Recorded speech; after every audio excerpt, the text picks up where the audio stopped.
मेरा नाम संस्कृति जोशी है। आज मैं रामचरितमानस की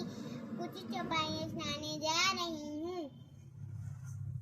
कवि तो विवेक एक नहीं मोरे सत, लिखी कागद कोरे अब मोही भावरोत,